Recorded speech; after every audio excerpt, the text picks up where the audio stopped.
Gary's family is fine, the children are fine, everybody's interested in Emily and John.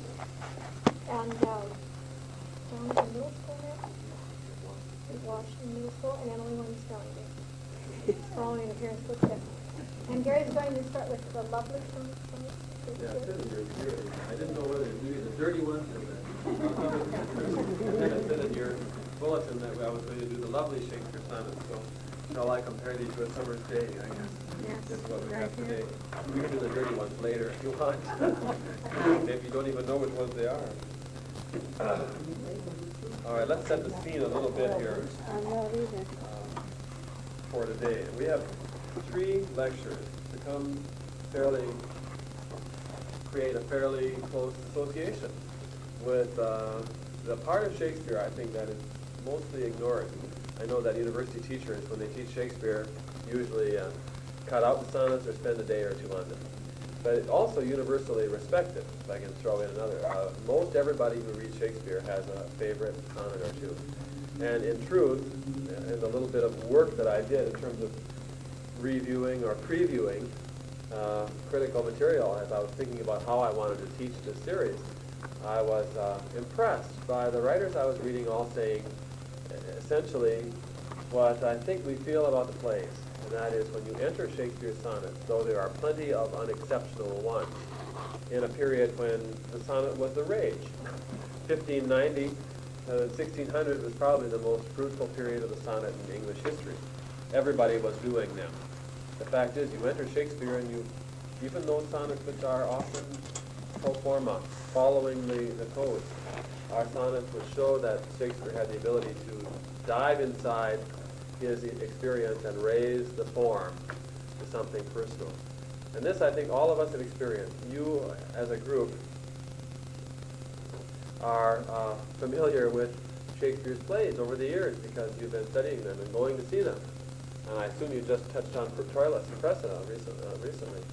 And if you've done that, and if you at any time in your reading, or mostly reading, lifetime, come across other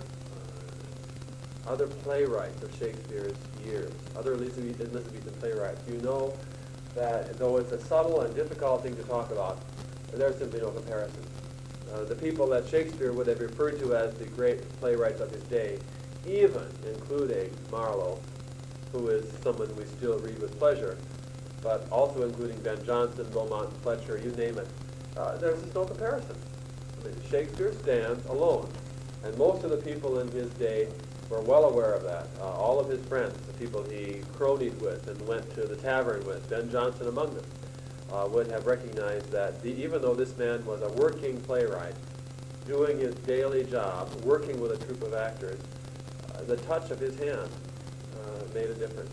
And if you want to call Christopher Marlowe a #1 playwright, then there's simply no ranking for Shakespeare.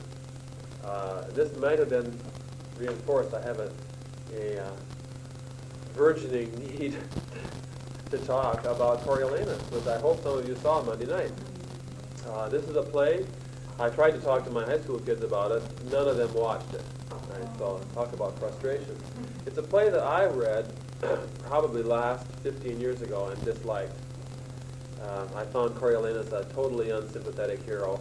I have taught Shakespeare many times over the years, and I never, for more than a minute, considered teaching that tragedy. No appeal.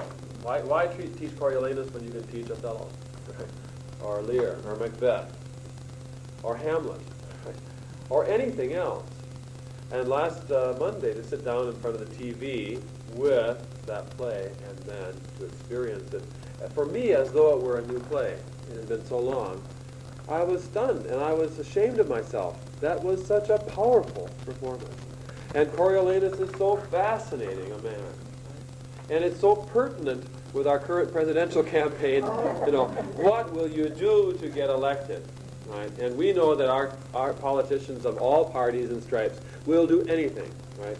Gary Hart will throw an axe 50 feet if it'll get him a vote. And Coriolanus saying, I will do nothing to get elected. Right? As far as I'm concerned, you are a mass of unexciting scum. But I am the best man in Rome.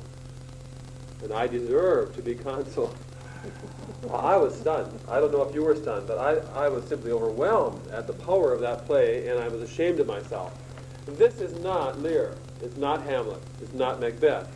But it's head and shoulders above almost anything else you'd see on TV or on stage. And that's Shakespeare saying, I've got something I want to try. And I expect this to be true with Troilus, which I've seen in the past, and I'm going to see it next week as well in Ashland. And it's a play which you don't read with pleasure. It's an unpleasant play, right?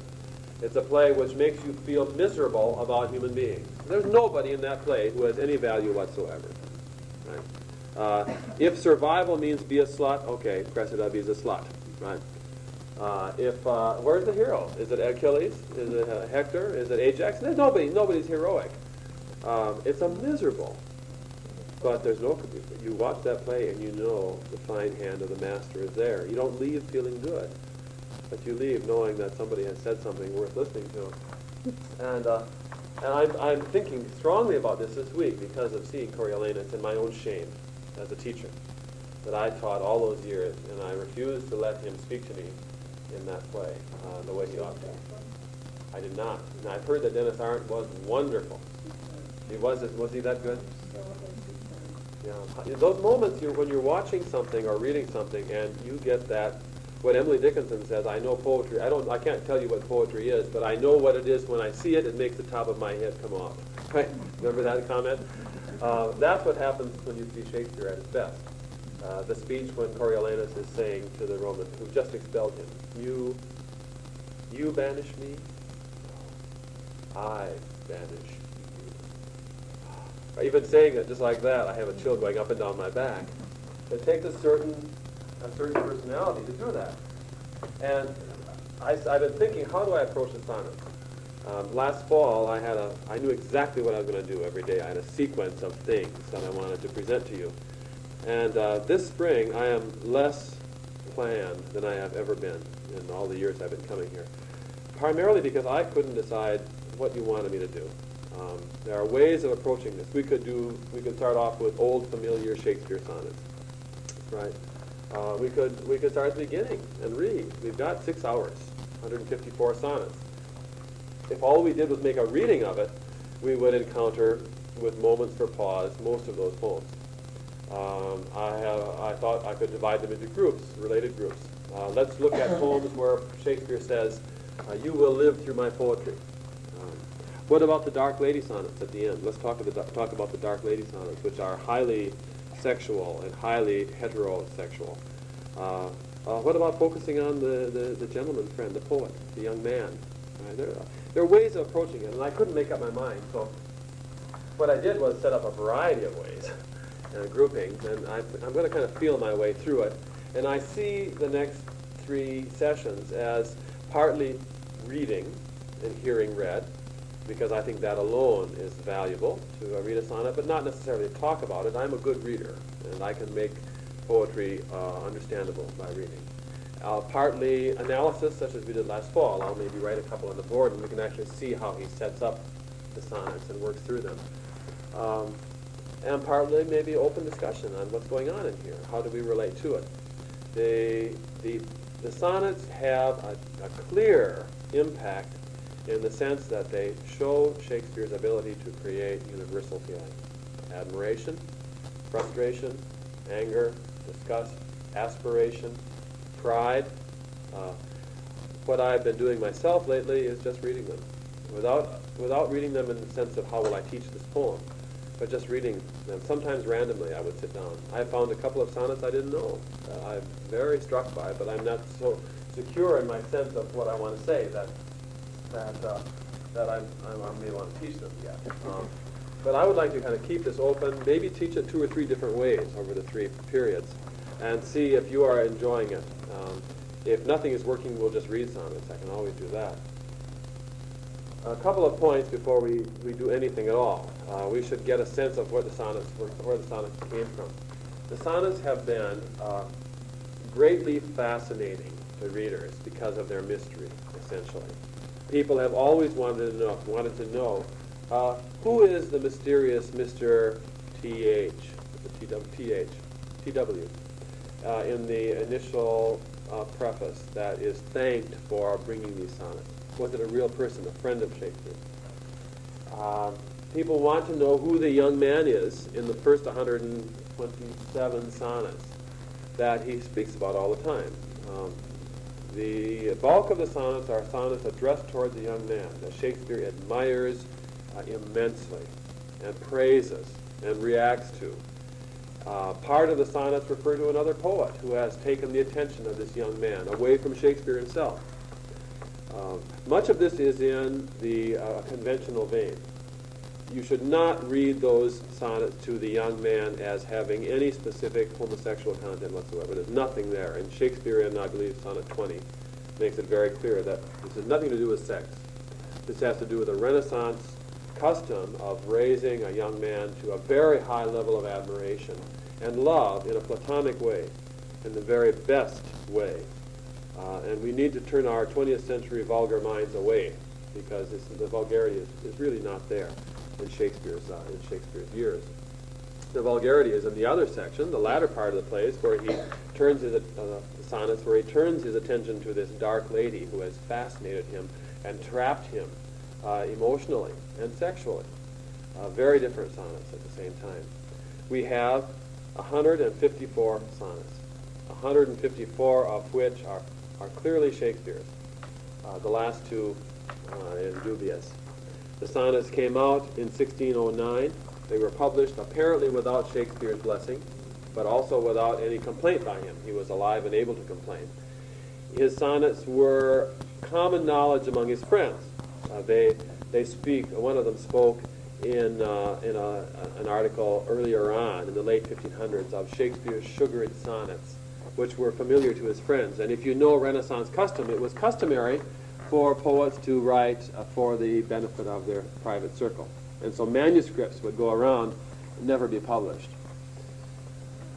So what we have is a book published by a publisher who's moderately reliable. Every evidence is that almost all of these sonnets are Shakespeare's sonnets himself, which present to us a series of individuals of varying degrees of reality.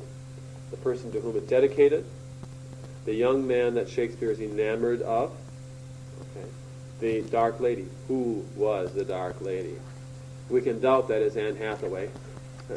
People don't tend to get like that about their wives. But the 19th century especially, and the 20th century, had been overly fascinated by the reality of those people. And as I've thought about how to approach it and how to address what I think is your natural curiosity, who was this woman? Who was this man? I picked up what one of the critics said, and I think I would like to hold it as my own sort of code. Essentially, which is to say, it doesn't make any difference. That is, we don't need to know who these people were to understand what this poem is about.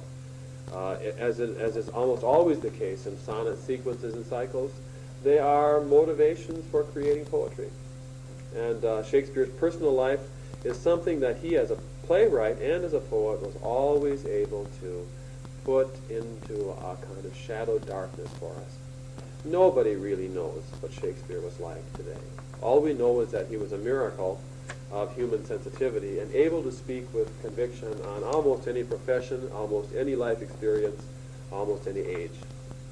It's what separates him from all these other people and puts him alone at the top of English literature. So I thought that the first thing I wanted to say to you is that I would like to join you in, for the moment, just putting that whole issue aside. It's fascinated scholars and readers from the beginning. And every time I've tried to teach the sonnets in class, I have students who simply will not let that go. They're like a dog with a bone.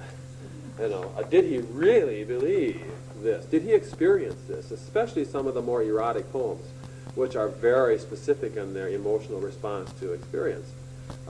It doesn't make any difference. Only adolescents won't let up, right? Because it's too fascinating. And I would like to maybe look at some of those, see Shakespeare's attitude, his perspective, but not worry the bone too much.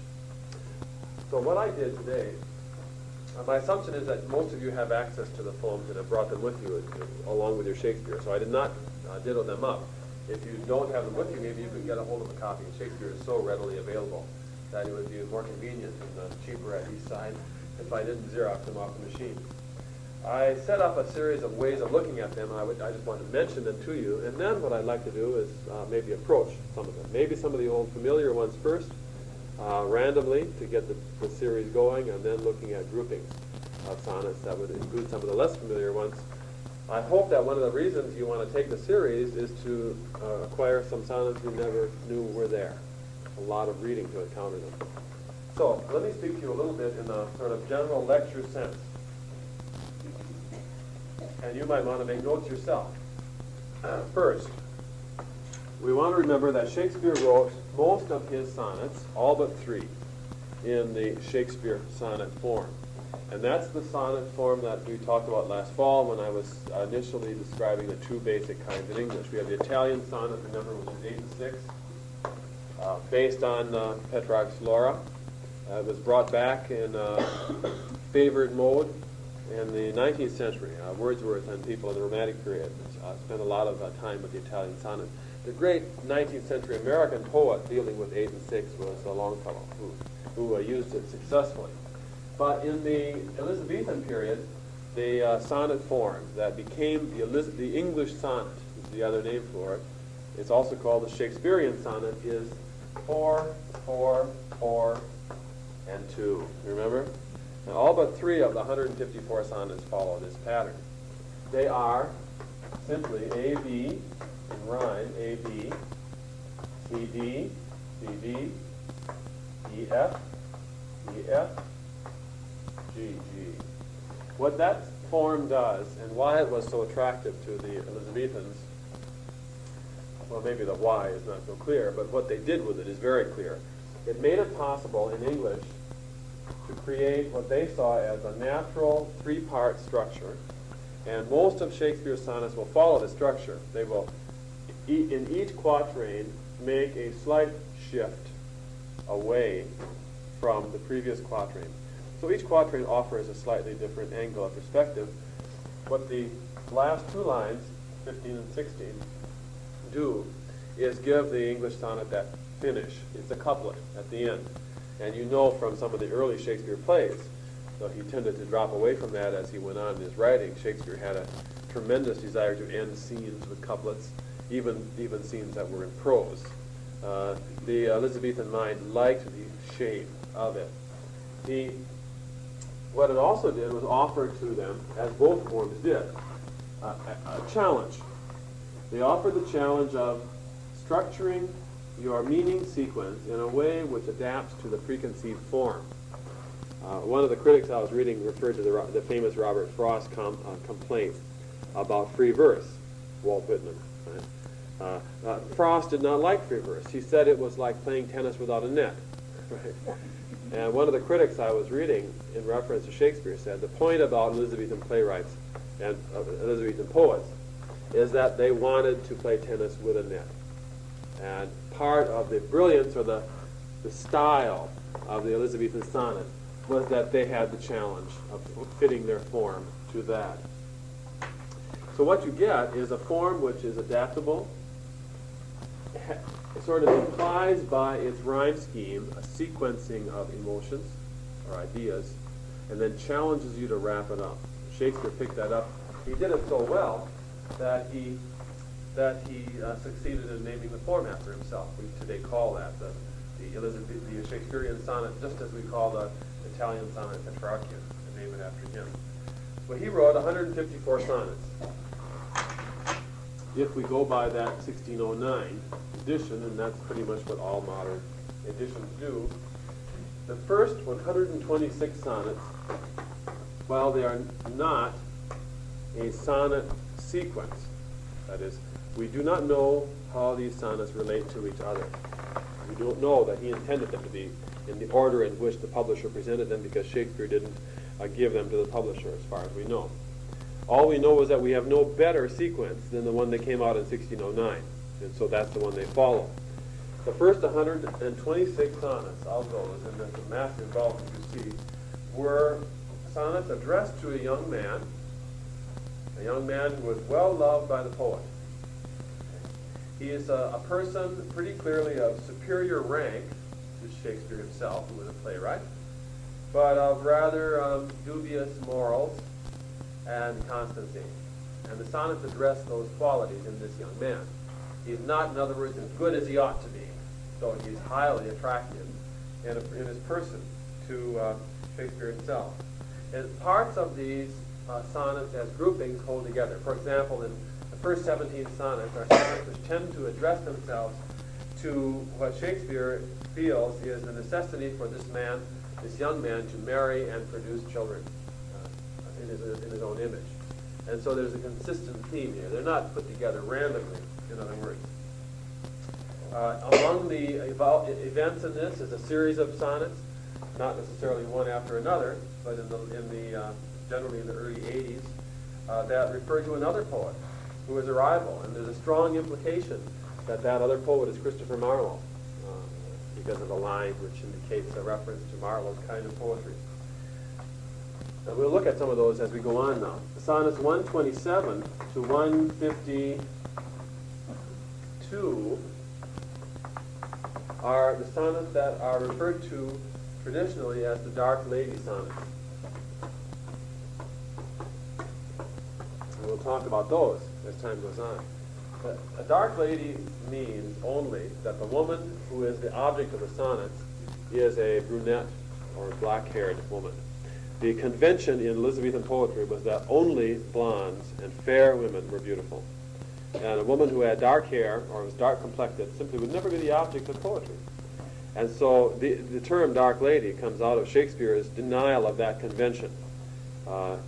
Even if you were a poet writing about your own wife and she had brown hair, you'd make her a blonde for the sake of convention.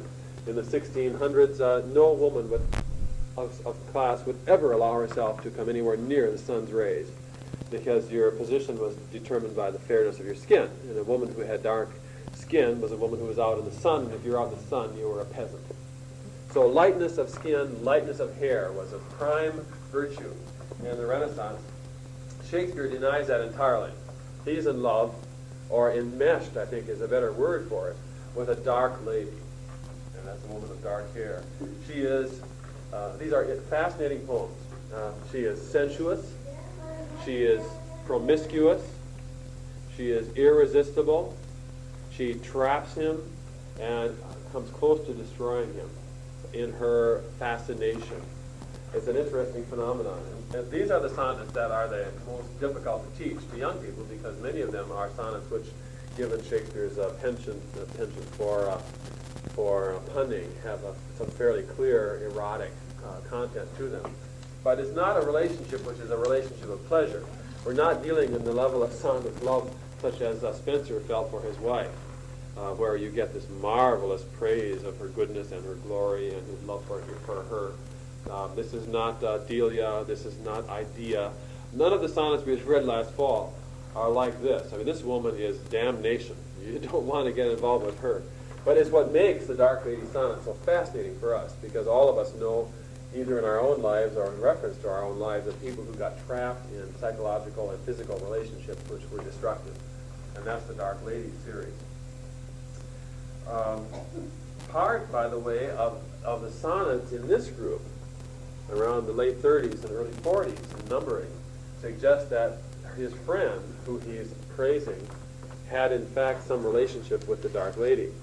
One of the emotional elements in the sonnet series is the complexity of this friend who has another poet who he's attached to, and Shakespeare doesn't like that, and moreover, who's probably attached to this mysterious woman as well, who Shakespeare feels is strong as a poet appeal for. There are some points that are repeated, and I'd like to look at them maybe in the next couple of sessions. There's a group of 4 sonnets which make it clear, for example, that the friend in the first section is somebody who's been praised by many poets, and it would be interesting to take a look at that and see how does Shakespeare talk about that. The feeling that this is somebody who's not of low birth. He's not unnoticeable. He's noticeable to the world. There are 8 sonnets in the series, which are conventional subject of immortality, of his poetry. One of the curious habits of the Elizabethan poets was that he would continually write, "You may be of mortality, but my poems are not." Shakespeare repeated this in several sonnets, some of which are conventional and some of which are extraordinary. And one of the issues to consider is that he did this even though he never intended to publish it. Sonnets, apparently. He didn't choose to do it. Interesting issue. There are a group of sonnets, 3 sonnets, which are a trio of wonderful sonnets dealing with the seasons, on the changing seasons. The sonnets all show a very strong awareness of the fact that we age, that we decline. There are sonnets which were written at a point when he was apparently no longer feeling the full force of youth. And so those are interesting to read. I'd like to look at those for certain. And there are some sonnets, a small group, that refer to the stage, that make it clear that Shakespeare at one time or another when he was writing sonnets thought about his own profession. What's it like to be a playwright and to be an actor, because he was an actor as well as a playwright. So what we can do is look at a variety of sonnets from various angles and see what the light shows. And I'm still fairly open to seeing how this is going to shape itself. I haven't given myself a total commitment to the sequence of the sonnets that we'll be looking at. And so that's what I wanted to do at the beginning today, was set the scene, give us a sense of shape, possibility. And it occurred to me that maybe the first thing we ought to do is almost randomly read a few of our favorites to get a sense of the voice and talk about them, maybe put 1 or 2 on the board. What I wanted to do first was to ask you if you wanted to throw one out. Give me a title, and we'll start out to get our feet wet. Is there a particular sonnet? 116? Okay, let's turn to 116. I went through and circled the sonnets that were the ones I thought I would most want to do, and I'm curious to see if I circled them. Yes, I did circle this one, so we'll take a look at this. This is a fine sonnet. Let's start with all of the sonnets by reading them through entirely once. The poem is short, we don't have to do the piecemeal. Let me not to the marriage of true minds admit impediments. Love is not love which alters when it alteration finds, or bends with the remover to remove. Oh no, it is an ever-fixed mark that looks on tempests and is never shaken. It is the star to every wandering bark whose worth's unknown, although his height be taken. Love's not time's fool, though rosy lips and cheeks within his bending sickle's compass come. Love alters not with his brief hours and weeks, but bears it out even to the edge of doom. If this be error, and upon me proved, I never writ, nor no man ever loved. We never made it, nobody ever made it through high school without encountering that, I hope. And it has the virtue of always being a beautiful poem every single time you read it. In particular, I think what I've always enjoyed in this sonnet is its almost Wordsworthian conviction. The statement of a belief which is so strong that he's willing to stake his entire reputation, which is what the couplet says. It's a sonnet which would be a good sonnet if it were written by you or me, but it's an astounding statement if it's more than conventionality. Right? If it's more than conventionality, it's an astounding statement from the greatest writer of the language, that I will bet my talent as a writer that this is true. I don't know whether he meant it in convention or in reality, but it has the ring of reality, as you might see. Let's go back and kind of look at a few of the words and see if we can make it come alive a little bit. You'll notice that it starts with a line which has no punctuation at the end, so it moves into the second line. Let me not to the marriage of true minds admit impediments. What does the word impediment mean? Does anybody know? Obstacle. Okay, an obstacle. It doesn't mean, impediment to me does not mean a permanent obstacle. It means a minor obstacle, right? What element in the religious marriage ceremony might be referred to here? We're talking about just cause. Yes, I mean, does anybody have just cause to say why this man and this woman should not be wed, right? And this would be part of the ceremony in Shakespeare's day as well. And anybody who believes that there is an impediment to the marriage has the right to stand up at that point. But he's not talking about physical marriage, is he? No, he's ringing some bells in the back of our head. what would be, for example, an impediment in a real marriage? Okay, a former marriage not annulled, right, or not dissolved by death in his day. Excuse me, what else? Adultery. Okay, a particular sin, which would relationship. It could be. Oh, yes, it could be. It could be that they're cousins. It could be that they're of different religions, a Catholic and a Protestant in his day, a serious impediment. So the idea of a difficulty is something very visible. Remember, too, we're talking shortly after the Protestant Reformation, and one of the main causes in people's minds for the Reformation was the desire of some people to get married, and the Pope saying no, there is an impediment involved. So the issue in 1600, or this was written probably 1593, 1594, is very visible. But as is often the case with poetry, he's linking words from different worlds. It's not let me not to marriage admit impediments, but it's the marriage of minds, right? So we're talking about, what are the kinds of things that would separate or put impediments between minds? They're abstract to us, aren't they? That is, disagreements, inability of people's personalities to come together in any convincing or satisfactory way. But is it also not true that many a marriage, many a friendship has foundered on that kind of difficulty, which is the equivalent of physical separation from real marriage? We're talking about the closeness of people's personalities. And Shakespeare then is holding up to us and saying, if you have a true relationship of friendship, he's not talking about men and women, this is men and men, probably, given the section it comes from, nothing can act as an impediment. What's the difference? Republicans and Democrats? No.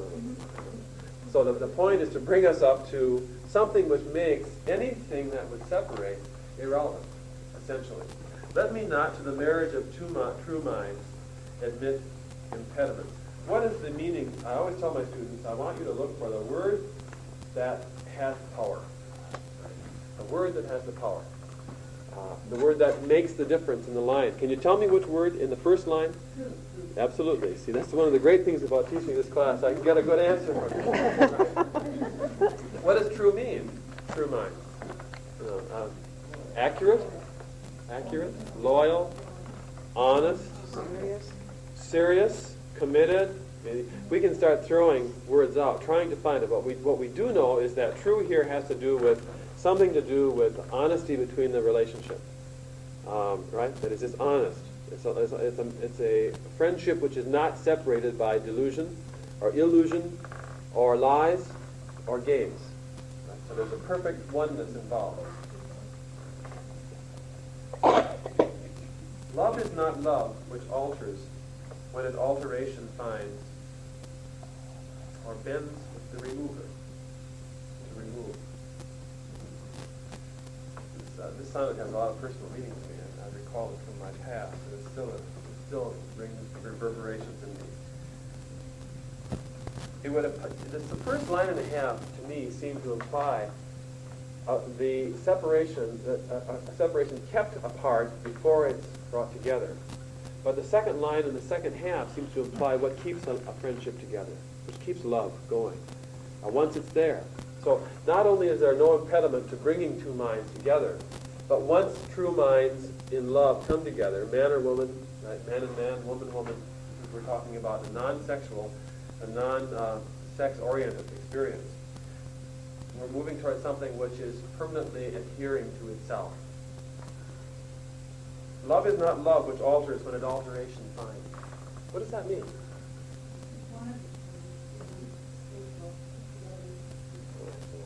Do people change over the years? People do change. Yeah, sure they do. Sure they do. That's right. And what do you do when you find that as you grow, and I know that with you, that everybody in this room has had a love relationship which has had to evolve with time in some way. And if it's going to be real, it has to take the normal growth of human beings. That is evolution. You and I are not the people we were 20 years ago or 30 years ago. We have grown and changed, and if you want to take it in the simplest way, it has to do with the material you've read, right? The plays you've seen. But you can add the people you've met, the people who've left your life, who have influenced you and no longer can, or others who've come in and influenced you. And anybody who has endured a relationship of friendship over 30 or 40 years will find that he's had somehow to retain a strength of affection when change takes place. If you pull away from me, what do? Do I change? I don't know. I could talk a long time about this sonnet because I think it's psychologically a very fascinating concept. What do I owe to the person who I love who no longer loves me? Right? Because the other person might change. Love is an interior phenomenon as well as a communication, is it not? And can you maintain a warm and open feeling towards somebody who has simply through evolution, through change, moved away from you? This is an interesting issue, and I'm not sure. What if someone says to you, your love is stronger than mine. I can't bear it. I'm shifting away. That can happen. How do you respond? Can you then, in other words, if Shakespeare is saying it right, find a strength of endurance which is more real in terms of love, in terms of yourself, than in terms of the person you are relating to? I don't know if I made sense when I said that. I think, I have a feeling, this is my teaching of this poem, that Shakespeare is talking about himself, not about the relationship. Right? It's what you owe to yourself. How true can you be in a world where other people can't maintain the same truth of love? So I don't see it as a poem personally which works on the equality of the perfect relationship. I see it as a poem in which Shakespeare says, I'm only responsible for my own love. And if she goes away, I'm still responsible for my love. And I will not lose it even though she goes. This, by the way, for me is almost the opposite of Emerson's poem where he says, give all to love. You remember that one? Where Emerson says, give entirely, love her while you can. But if you see her looking just once at another man, free be she, fancy free, let her go. Right? So Emerson says what you do is acquire the ability to totally commit yourself to a relationship, and if it's going, it goes. Let it go. I think Shakespeare is saying just the opposite. He says you give all to it, and then you stay true to yourself. And it's more important to be true to your own self than it is to be true to the communion of relationship that love offers. I'm a little confused though, because when you say let go, isn't it the same as being true to yourself? Yeah, well, I think Emerson would see this.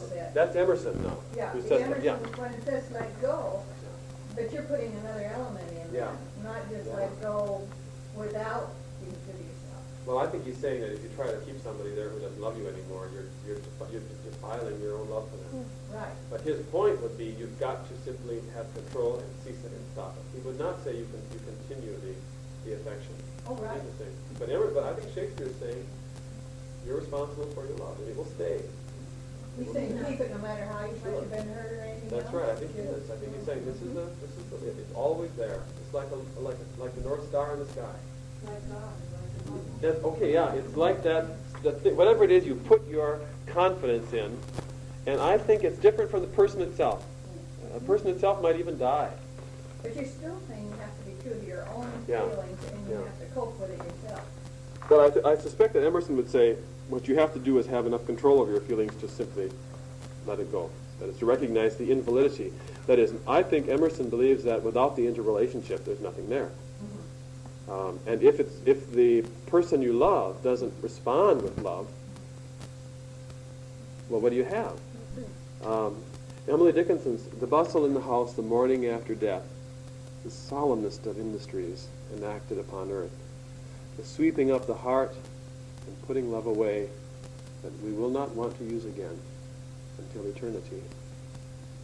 Essentially saying that when one person's dead, you've got to put it aside. It doesn't mean you don't love them, but you can't, there's no utility to it. Right? It's like a china cup that you simply can't bear to throw away because it was grandmother's. But you're not drinking any coffee out of it. And are you comparing that to Shakespeare then? I think Shakespeare is saying that's not it. No. What you do is, yes, Shakespeare would say that the solidity of your love is a part of yourself. And there's nothing that can separate. There are no impediments to it, including the impediment of her saying, get lost, Buster, I got a nude fancy man. Right? Right? You see the point? Yeah. I picked up Eric Fromm's The Art of Loving. And he said there's two kinds of love. There's the mother love, which is totally unconditional, accepts everything. And then there's the father love that knows what the real world is like. Yeah. And he says, be a little careful, be disciplined, don't let yourself get too close. We got things like Shakespeare. Because you're sure to get hurt if you do? Yeah, it's two different Which side do you think is Shakespeare then? I think he's the mother. He'll always care no matter what. That's right. It doesn't make any difference if that kid is in Monroe. Right? I mean, he's still your child, and you will love him. And your standard for success in a relationship has nothing to do with that person's success as a person.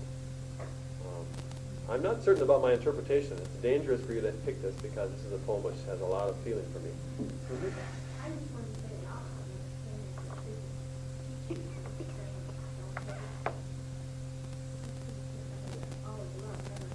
Yeah.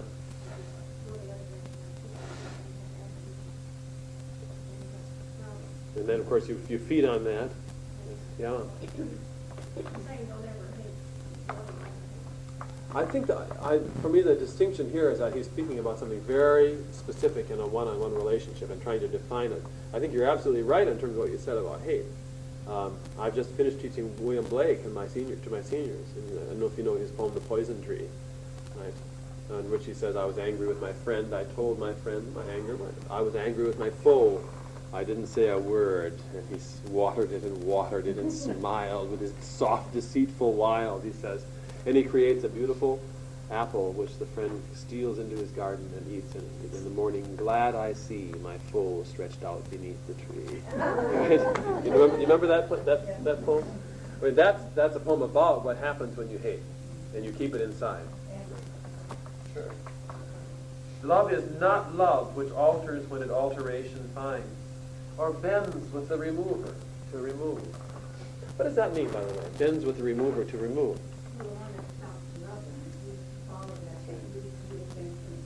That's right. If you acquiesce, I guess you'd say, right?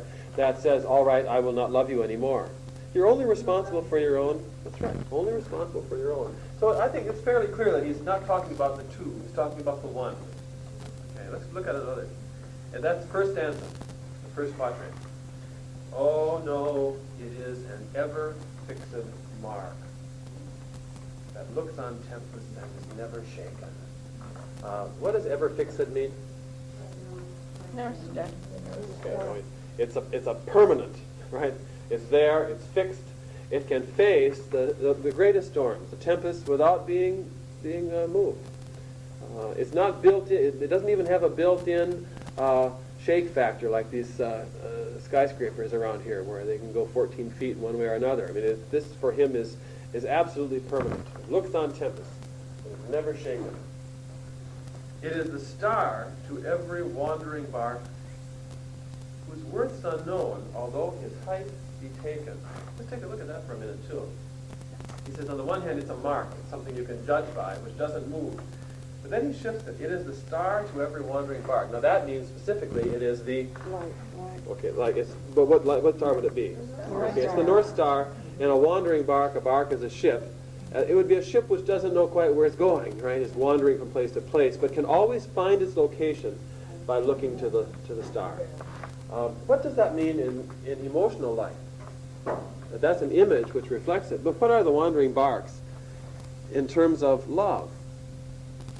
How can a love be a star which makes it possible for wandering barks to find their location? And so other people who are looser, moving around, going from place to place, they can look at you and say, I have a standard by which I can judge myself. I wouldn't say go to, but I would say somebody I can compare myself to. Yeah, there's to judge your worth. If there's nobody there who's the best, how can you tell whether you're loving properly? If you're loving only in an environment where there's no comparison. And he says, this perfect love that I'm talking about is one which offers that. The worth's unknown, although his height be taken. What does that mean, the worth's unknown? He's dealing with a value kind of image here. So he says, you're the star to every wandering bark. What can the person on the ocean or the sea not know, obviously, ultimately? You don't know the height and distance of that star. No, the height is taken. They do know the height, yeah. But they don't know the worth. So what distinction is he making? Okay, I think, yeah, it's quality against quantity, right? They know where it is. They can figure how high it is from the horizon, and they know, therefore, where they are in terms of New York City. But somebody who is lesser, who is a wandering bark, who looks on this love, gets back into the, right, what can that person not know? Can't know what it means. All they can see is the exterior. Because obviously the only person who knows the quality, if you want to use that word, is the person who's in the experience. And so what they do is see it from the outside, this wandering bark. And they know it's wonderful. It gives them a standard from which they can judge their own lives. They know how high it is from the horizon, don't they? But they can't get in there. This is partly, of course, just to say what romantic poets always say, which is my love is simply incomparable. You couldn't possibly understand, whatever it is. The next quatrain. Love's not time's fool, though rosy lips and cheeks within his bending sickness compass. That's my favorite lines in this one. He keeps those words going out. What is time's fool, obviously? Who is Growing older. we all age. The fool of time. Time has ultimate control, right? Thought's the slave of life, and life time's fool. And time which takes survey of all the world.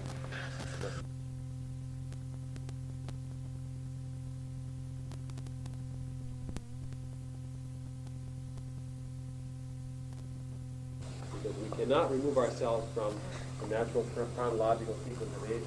But Shakespeare's point is, love is not time's fool. The body is time's fool.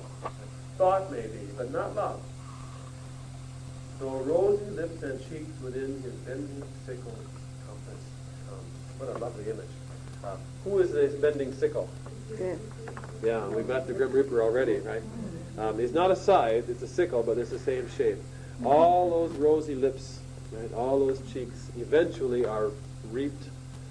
Every time I read this, I'm reminded of Holmes's poem on The Last Leaf.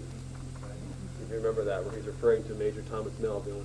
My grandmama has said, poor old lady, she was dead long ago, that he had a Roman nose, and his cheeks were like a rose in the snow. But now his nose rests on his chin. It's all gone. You can't do anything about that. Love alters not with his brief hours and weeks. What is his referred to here? Who is brief hours?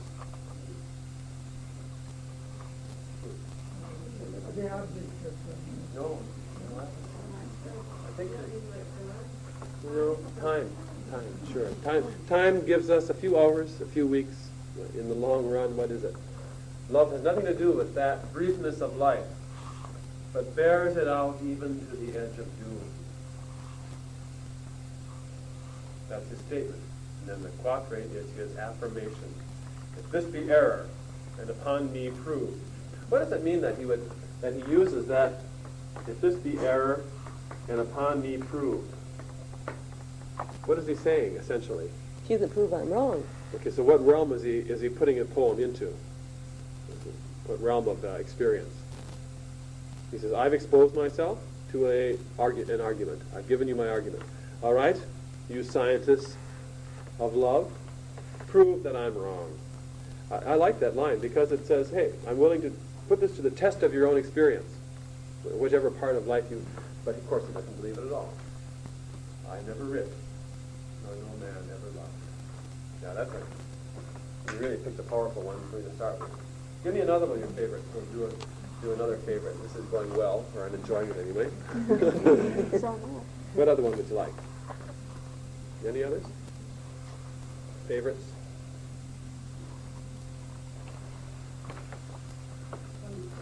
22.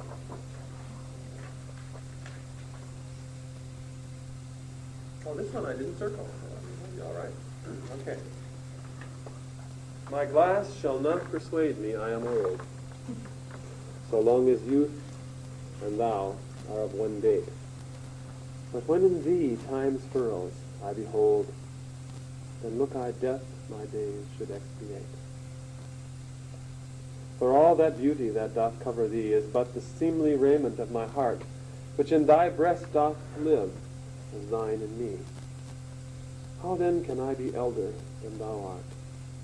O therefore, love, be of thyself so wary, as I, not for myself, but for thee will, bearing thy heart, which I keep so chary, as tender nurse her babe from faring ill.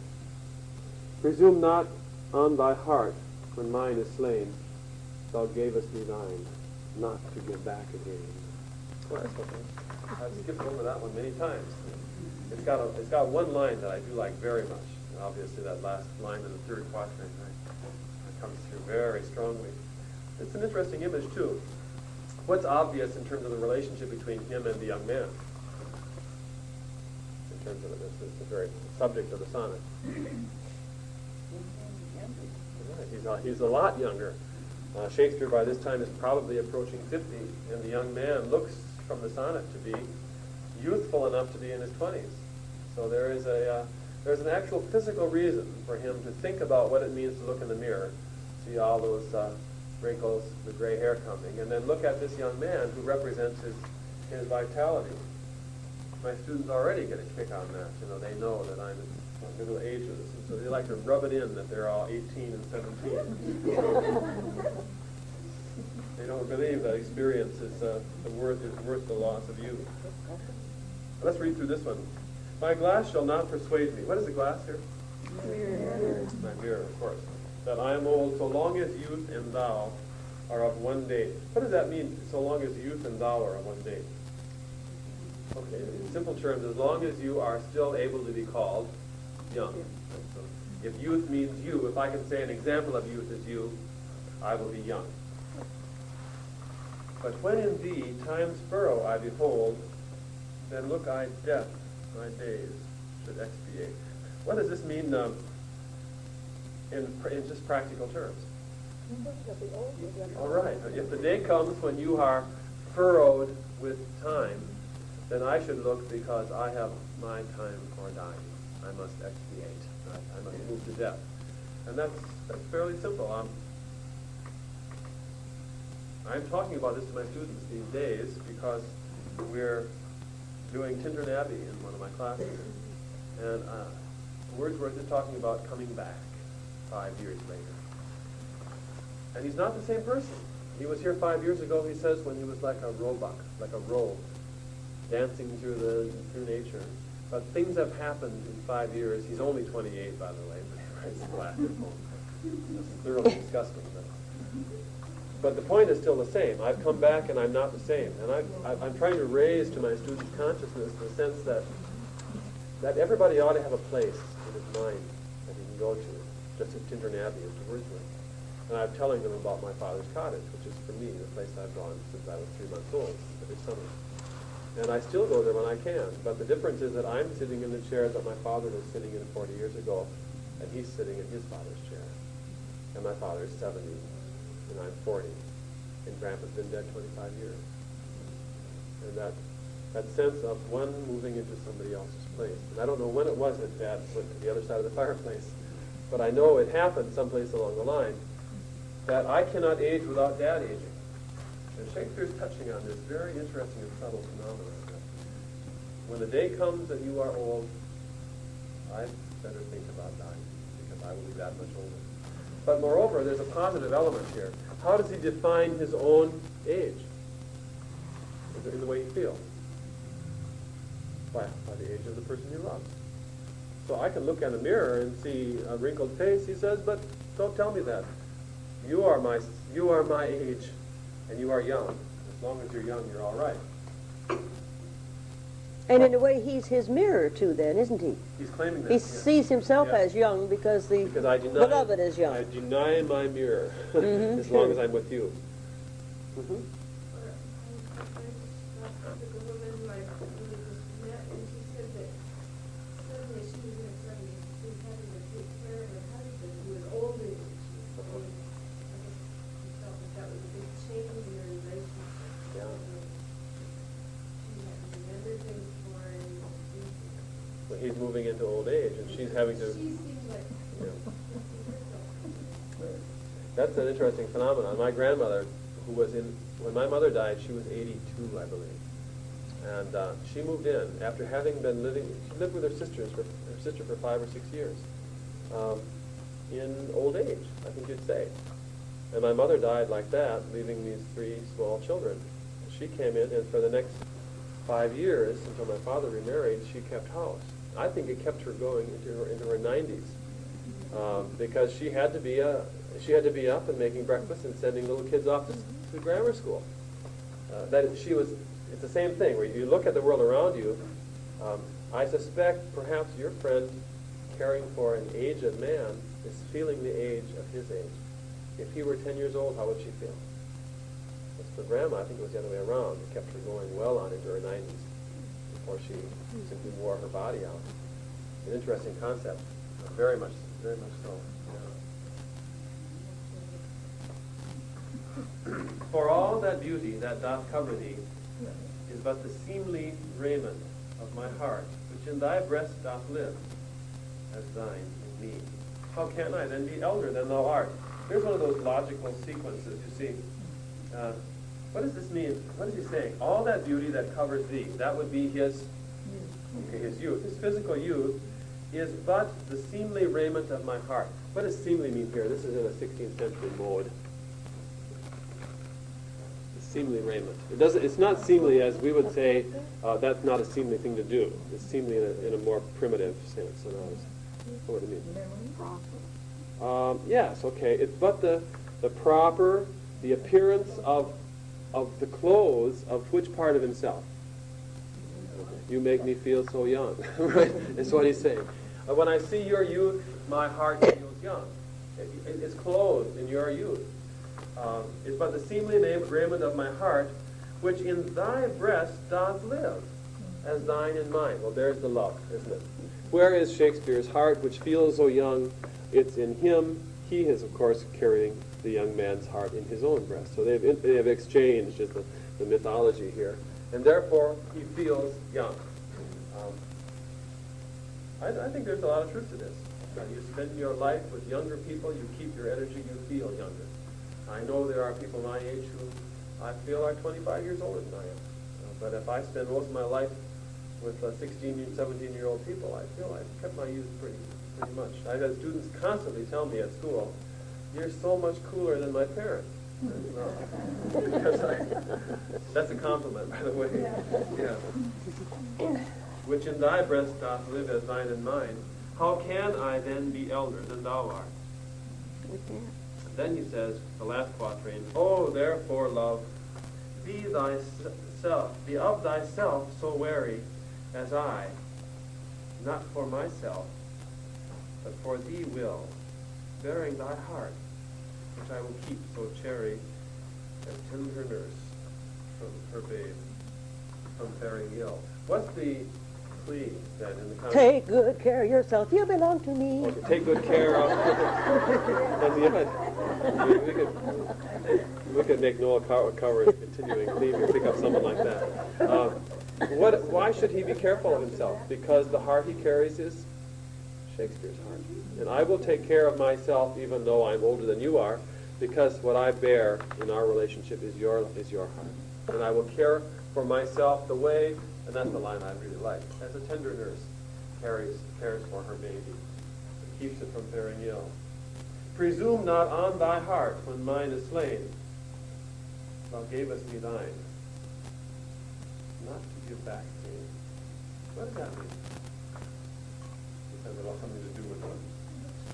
Presume not on thy heart when mine is slain. When I die, your heart will go with me. All right, and therefore, when I go, you gave me yours not to give back again. Yeah. Meaning, Well, It's a permanent relationship, permanent exchange.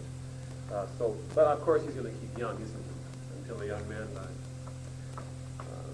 Why don't we turn to, as long as we're on the page here, 18. Since you are promised lovely sonnet, this is a lovely one. mhm.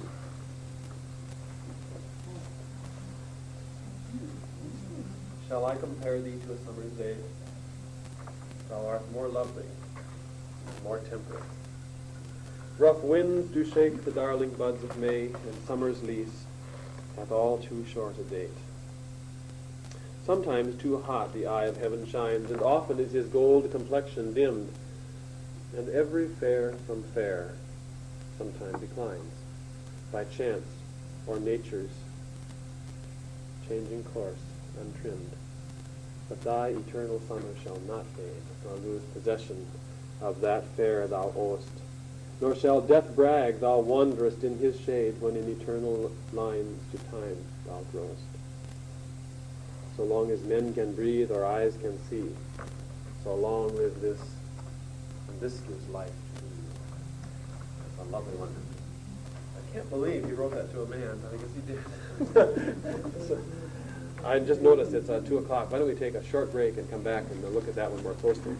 Maybe I'll write that one on the board. This one, in terms of the quatrains, and see the logical progression leading up to that third quatrain where you get the shift. And that's where the shift will usually be in a Shakespearean sonnet, the but. Right? These things may be true, but. Right? You are exempt from all this. It's a funny sonnet to teach because everybody knows that opening line. And most people who don't know the rest of the poem assume that the opening line is, I will compare you to a summer's day. I mean, you are as nice as a day in late June, right? But in fact, the answer to that first line is no. Right? You can't be compared to a summer's day because summer days, especially in Seattle, simply are not reliable. Right? So I suspect if you ask any number of people, you find that 9 out of 10 would think that this is a positive comparison, but it's not. Shakespeare's point is you are vastly superior to the finest summer day. Shall I compare thee to a summer's day? Then you get 3 lines, bringing yourself up to a period. You are, by the way, I know we've done this before, but I want to raise it to your mind. What does thou mean? What does it mean? To whom do you say thou? Okay, it's a second person informal, and you only use thou. It's starting to die out in Shakespeare's day. Even Shakespeare's not reliable, but if you're reading Chaucer or anybody before Shakespeare's day, this is a very limited use. It's limited to your intimates, your friends, your wife or husband, your children, and it's also your inferiors. And so if you use you generally, and Shakespeare uses this very subtly in some plays, you are talking to a superior, and so the thou here is not an attempt to talk to the friend as though he were God, which is the only use we use for it. It's impersonal, it's closeness. Thou art more lovely and more temperate. Interesting word sometimes. Lovely is obvious. Summer days are always lovely. But what does temperate mean here? Thou art more temperate than a summer's day. Calmer? Yeah, the temperate here means the mild feeling, I think, in the air when the temperature is just right. It's a curious word to use in a comparative sense, isn't it? Because for me, temperate is not a comparative term. It's just that something can be lovely and something can be lovelier, but temperate is a word which is like saying, for me, always, you are more moderate than, right? Well, moderation in all things, including moderation. So it's always struck me as a strange word, and it's one of Shakespeare's talents to pick a word that it's not a word you'd use, and yet it fits, doesn't it? Because essentially it's a variation of more palatable, more equable, more pleasing to be around. And it doesn't have a lot of tension, but it still works, doesn't it? Yeah. You don't think of Jesus like comparison, like more temperate, more temperate.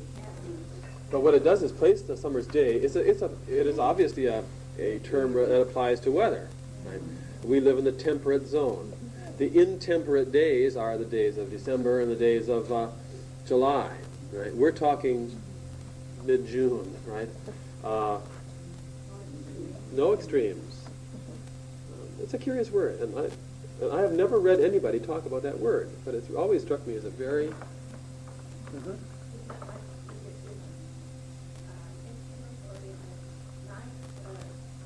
Or to temper something? Yeah, tempered steel is a hardened steel. I don't think so. I think this is strictly a... It gives permanence to it. Mhm. This is a weather comparison. I don't know. One of the nice things about a poet is that they can have underneath the main meaning of a word that kind of feeling of influencing your subconscious. And a good poet is well aware of other terms going on. It's not surprising, is it? Yeah, there might be something there. Sure. Gary, I've always thought of it as being calm, like sweet days, so calm, so cool, so bright, because right away he goes into rough winds do shake. Mhm. He compares that temperate. That's the weather. You're a beautiful person, you're a calm person. That's right. Nice combination. You're in control. Mm-hmm. You can't rely on the temperateness of the weather at any time of the year, Yeah, even right. in summer. Though Except yesterday. yesterday, it always yesterday was nice. It was temperate. Yeah, sure. That is, you are reliable. Mm-hmm.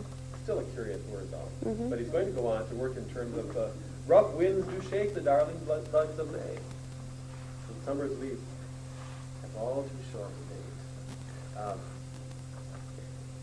We know this: you can't trust our spring flowers.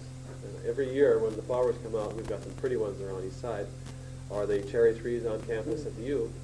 Someone will say, "Go see the cherry trees before it rains," right? Because only 1 year in 10 do the flowers of the spring in Seattle have the freedom to bloom naturally in fall. We get the storms, and away they go. And so we know that English climate is very like ours, and a poem like this fits our own climatic experience. Rough winds do shake the darling buds of May, and summer's lease hath all too short a date. Summer's lease, meaning here? Rent. Yeah, right. Comes and goes. Is summer short, by the way, in England? Yeah, they have 1 or 2 days, don't they? It's worse than us. He goes on and then he expands from that sort of very narrow focus on English summer. Sometimes too hot the eye of heaven shines, and often it is gold complexion dim. What does the second line of those two mean? The sun. Clouds, yeah. He's using two extremes.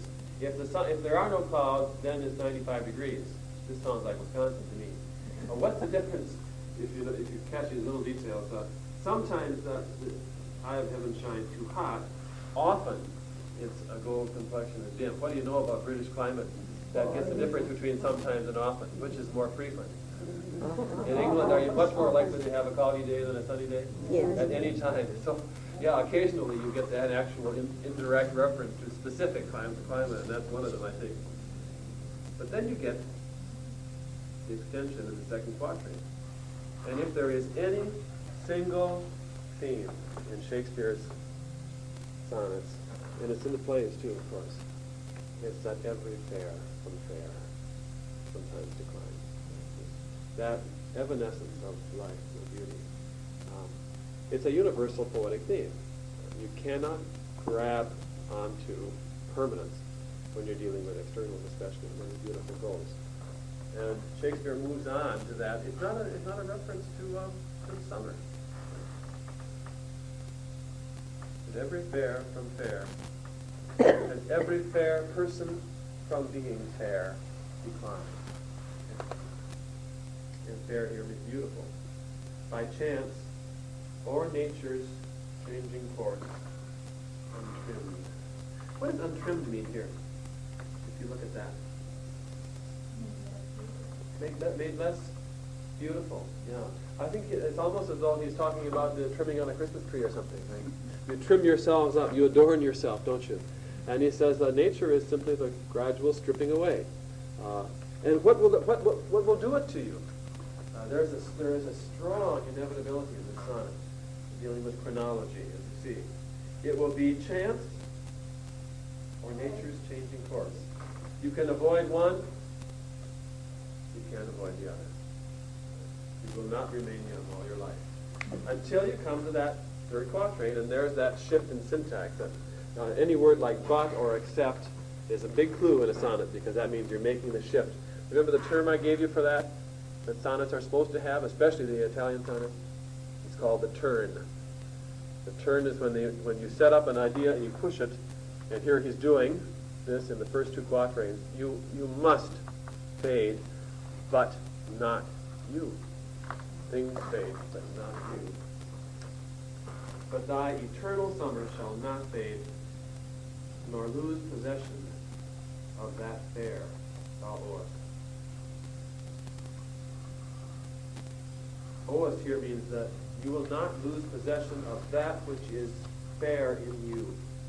Ownest is what it means, really. The fair that you own. It's going to be yours permanently. Nor shall death brag thou wanderest in his shade, when in eternal lines to time thou growest. What's he going to do at the end of the poem? Why is this person, this young man, a young woman, inviolable to the change of time? What word gives you the clue there in the last? When in eternal lines. And the lines here, no, it's not those lines. Which lines? So long lives this. What? This sonnet. Right. There's only one problem, Gary. We don't know who it was written to. That's right. But I said when you weren't here, we're not going to ask that question. We don't care. Yes. That is, death can take your body, but it can't take your beauty, because your beauty has been metamorphosized into this sonnet. I have to share this with you. I never understood these lines, though I was a teacher, and I thought, so long lives this, and this gives life to thee. And I just didn't connect, as sometimes things. And I saw Helen Hayes on stage, and she took her book, and she said, so long lives this, and struck the book with the back of her hand, and I got it. It was just like a revelation. It was a beautiful experience. This here poem. Yeah, that's right, this. She almost knocked it out of her hand. Well, if you don't, you have to have an antecedent to a pronoun, right? Right. This, what? And if you were a teacher of writing, you'd circle at this and say reference, right? Yeah. In the margin, what are you talking about? But if you're doing it, Yeah. if you're doing it, then you can see, yeah, it's read out loud. So long as men can breathe or eyes can see, so long lives this here poem. And this poem gives life to thee. Is he an egomaniac? No. It's not modest. It's not modest, and it's also conventional. Did I spill coffee on you? I did.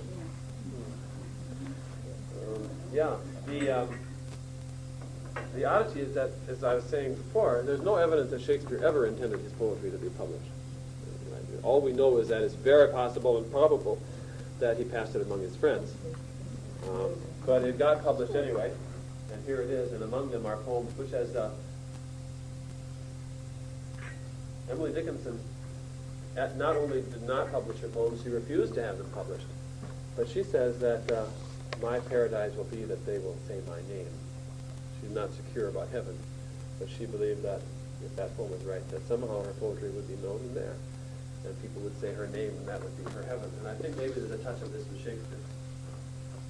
Let's move down one and pick up this number 20, and then go on to a short sequence of three sonnets.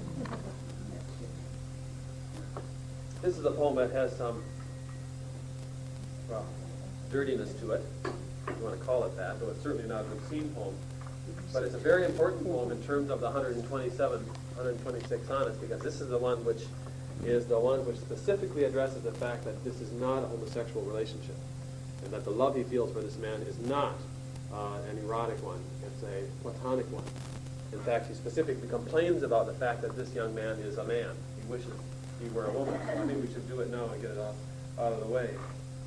And you will hear a couple of very specific puns, dirty puns, in this sonnet. Shakespeare loved puns, and you've had enough Shakespeare to know that he couldn't pass one by.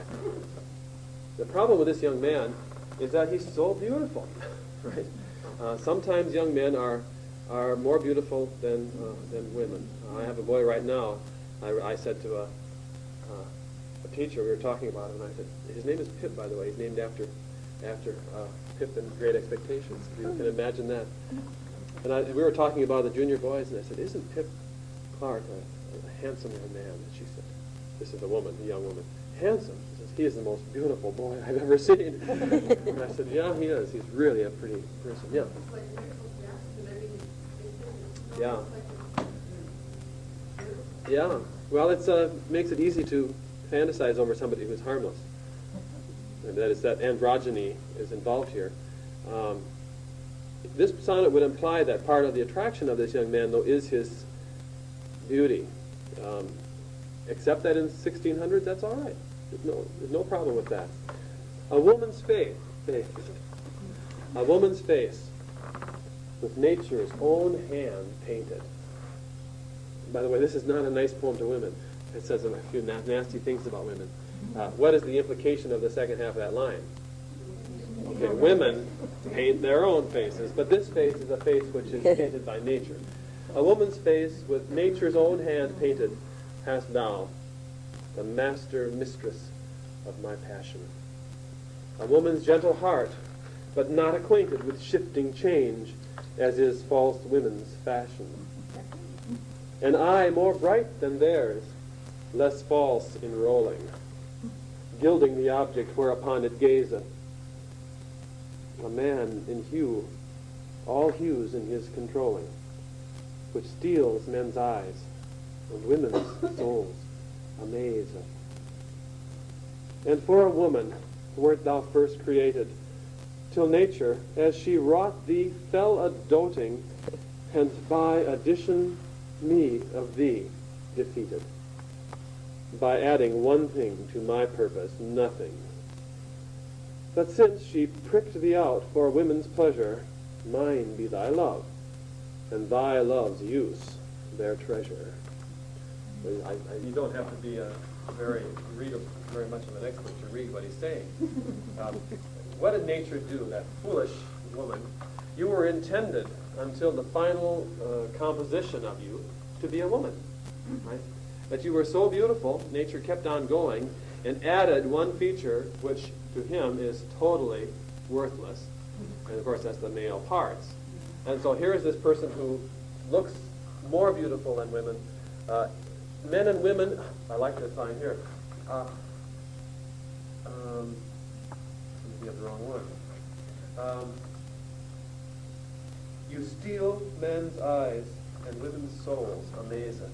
Isn't that interesting? Wherever he walks, the men watch and the women in their interior are just totally overwhelmed. But nature added that one thing, and by adding one thing, which is to his purpose nothing, but since she pricked thee out for women's pleasure, hardy har har. There's Shakespeare enjoying the pun. What does he say in the last line? Is it okay with him? Yeah. You have my love and friendship, That's right, and they can have your and body. they can enjoy you. That's Yeah, right. Women can have your body, I have your love, and as is almost always the case in these sonnets, he brings himself around to being happy, and the saying is, in fact, is perfectly all right. So you are going to hear people constantly say that this is a homosexual relationship. It's not. Obviously, in his own words, he's not interested in that. He is interested in the beauty of this young man, though, and his love. Now let's turn to something to give us a sequence of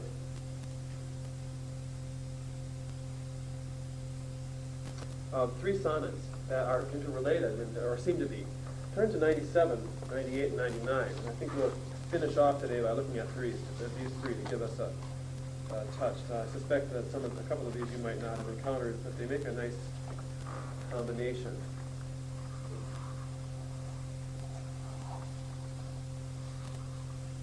Number 97 is, how like a winter hath my absence been. Okay? How like a winter hath my absence been from thee, the pleasure of the fleeting year. What freezings have I felt? What dark days seen? What old December's bareness everywhere? And yet this time removed was summer's time. The teeming autumn, big with rich increase, bearing the wanton burden of the prime, like widows' wombs after their lord's decease. If this abundant issue seem to me but hope of orphans and unfathered fruit, for summer and his pleasures wait on thee, and thou away, the very birds are mute. Or if they sing, 'tis with so dull a cheer that leaves look pale, dreading the winter's near. Now that's a sonnet I discovered recently. I know I've read all these at one time or another, but some fly right through my mind. I think that's a glorious sonnet. It's really beautiful. Why don't we continue and read the next two so we can get the sequence of seasons he's talking about and then go back to this. From you have I been absent in the spring, when proud-pied April, dressed in all his trim, hath but a spirit of youth in everything. That heavy Saturn laughed and leaped with him. Yet nor the lays of birds, nor the sweet smell of different flowers in odor and in hue could make me any summer's story tell, or from their proud lap pluck them where they grew. Nor did I wonder at the lilies white, nor praise the deep vermilion of the rose. They were but sweet, but figures of delight, drawn after you, you pattern of all those. Yet seemed it winter still, and you away, as with your shadow I with these did play. And one more in the same vein. The forward violet, thus did I chide. Sweet thief, whence didst thou steal thy sweet, that smells, if not from my love's breath? The purple pride which on thy soft cheek for complexion dwells in my love's veins thou hast too grossly dyed. The lily I condemned for thy hand, and buds of marjoram had stolen thy hair. The roses fearfully on thorns did stand, one blushing shame, another white despair. A third nor red nor white hath stolen of both, and to his robbery had annexed thy breath. But for his theft, in pride of all his growth, a vengeful canker ate him up to death. More flowers I noted, yet I none could see, but sweet or color it had stolen from thee. That one doesn't work quite as well for me. I don't know how you feel when you hear them for the first time. It has an interesting concept behind it. The first two, I think, are really interesting, stunning poems. Why don't we go back and talk a little bit about 97? It's always funny when you read these sonnets that so often a sonnet can be summarized in a cliche, especially the very best sonnets, or something like a cliche. When you're not with me, it's winter, right? But you define summer, because summer is when I'm warm and open and growing and happy and coming into fruition, and your absence is my loss. And so that seems a fairly simple thing to say. The greatness of any poem is to make it seem new and fresh, and I think he does that pretty well with both of these, first two in the three series. How like a winter hath my absence been from thee, the pleasure of the fleeting year. Any words in there strike you as interesting? In the first two lines? Pleasure. Pleasure is one that's interesting, I think, yes. There's another one that strikes me as kind of odd. The fleeting is interesting, too. If you're going to talk about seasons, summer as a season, or winter as a season, tends to have a certain amount of depth to it, or breadth to it. Yeah, right, moving along. Yeah, when you come and go, what happens to time? The implication being that a summer is not 3 months or 4 months of gradual growth and development and fruition into August. Summer is when he walks in and then when he walks out. And so the whole of the year becomes a matter of sequences of summer and winter that are linked to his sense of time, which is changed because that season is attached to a single person who isn't there for months at a time. And of course, pleasure is when does he feel happy? He's there. Yeah. But he's been gone now from this person. What freezings have I felt? What dark days seem? We have two sentences in that line. What two parts of winter are emphasized in that one line? One. Sure. Right. We know that it's not real winter, so what does it mean? I felt freezings in your absence. Okay, it's an emotional as opposed to a literal feeling, and it has to do with the isolation of the one who makes you feel warmer, happier, more outgoing. But what freezings have I felt has an exclamation point on it. So it's not just the calmness of separation, it is something intense, right? I mean, I've lived in ice cold in your absence, and then he touches on something else which seems to be almost an equivalent. What? Darkness, right? And it's lonely darkness, isn't it? Yeah. So, and it's dark in winter. So he picks three qualities, I guess. Coldness, isolation, and darkness. I mean, we're talking December 20th on Purim, just something like this. What old December's bareness everywhere. That line then picks up and underscores or expands in its one sentence the two previous ones. What is December? Cold. Emptiness. As a consequence of cold and dark and isolation. Everywhere he looks, he sees nothing. Bareness, by the way, would imply what kind of winter? Probably here. It's not Minnesota. No, it's right. It's dry winters where the green has fallen.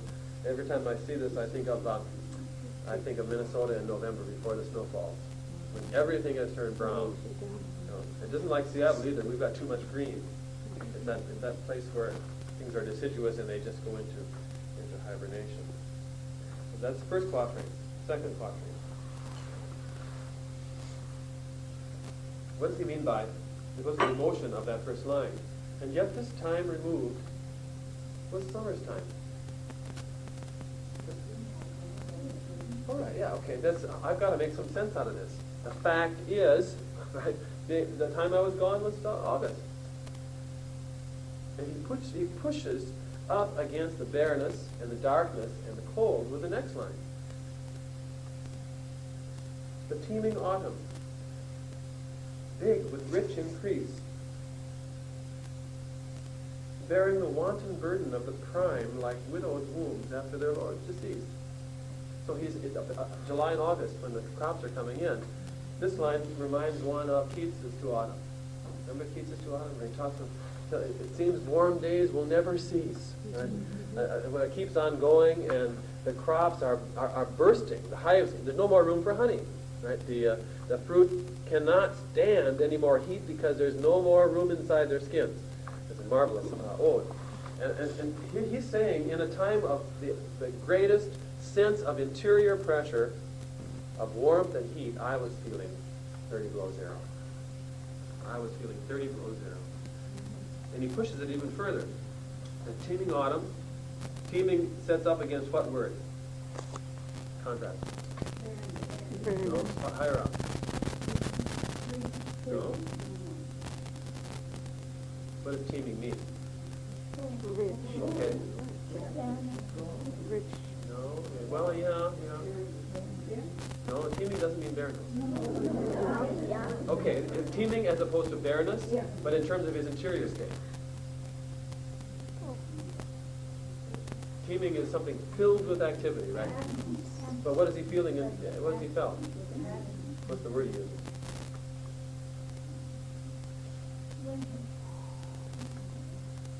Did I say, someone said absent?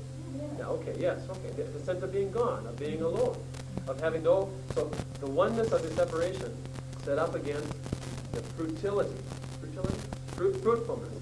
of the world around him. Big with rich increase. And what does that imply, by the way? What's the image being used here? Okay, it's harvest. It's also, what kind of phraseology would that refer to usually? Pregnancy, sure. In his day, a woman would be big with increase. She's bearing fruit, essentially. Bearing the wanton burden of the prime. Prime here would mean, let's see what it says in mine. Spring. That's what my footnote says. In other words, summer is producing the consequence of the fertility of spring, and nature is like a woman. At the end of every term, isn't she?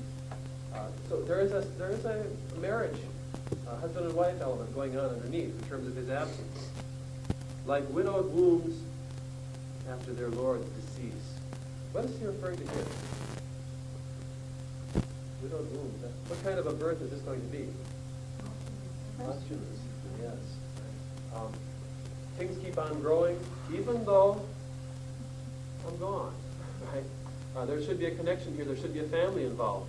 But Shakespeare says, I look around and I see nothing but a nature without her mate, producing from a time previously, spring, her child of the fall. Interesting image. And then you see, he says, what does it look like to him? It looks like separation to him because he feels separated. And the next quatrain puts it right down to his feelings. Yet this abundant issue seemed to me the hope of orphans and unfathered fruit. Is a child who is born posthumously an orphan? As far as he's concerned, he might be. Certainly the father's dead. I look at the world around me in the summer, and if you're not with me, all I see is the production of unfathered children. Interesting image, because of that separation. For summer and his pleasures weigh on me. Poems of isolation are always kind of hard to read. I don't like the thought of it. To be alone amid abundance. Like Ruth among the alien corn. Everybody's going about its business, and you are alone, and you can make no connection when all of nature is producing, and you're isolated. For if you are away, the birds are mute. Most of his sonnets, by the way, do not continue on into the couplet at the end. Notice that? This one keeps going. The couplet is not semantically separated from the third quatrain. Or if they sing, 'tis with so dull a cheer that leaves look pale, dreading the winter's near. A nice ending. How does he feel if he hears the birds singing, the robin chirping away? The leaves turn pale. To turn pale implies, for us, well, let's not think in natural terms, let's think of interior terms. If someone turns pale, why do they turn? They turn pale with dread, don't they? In other words, with the coming of death. But we know that leaves always turn pale in the fall. They literally turn pale, so that the singing of the birds for him is simply a warning that the end is on the way. And all of nature responds sympathetically with him, don't they? This is a seeming, not a reality. So even though we're in August, where everything is filled with fruitfulness, the harvest is coming. If he hears the birds, he gets no pleasure out of it, and he imagines that all of nature is hearing a message, winter's coming, winter's coming. And they turn pale, not with the natural process of the year allowing summer to evolve to its fall and then to winter, but with the fleetingness of the time sequence which he has felt in absence from the man who's in love with him. See the point? It's a nice double meaning of thread, I think. Very nice. Lovely sonnet. Any questions on that one? Comment? What do you think of that? How many of you knew this sonnet from the past? Is it new one? Let's take a look at it. 98 then. From you have I been absent in the spring, when proud-eyed April, dressed in all his trim, hath but a spirit of youth in everything. This time is not summer that he separated as spring. I really think this phrase is curious. Proud-pied April. What does pied mean? Okay, yes, glory be to God for my dappled things. Pied beauty. So, if you know Hopkins, you know this word. It's the only possible other encounter probably in your whole life. But it's proud-pied. What does that mean?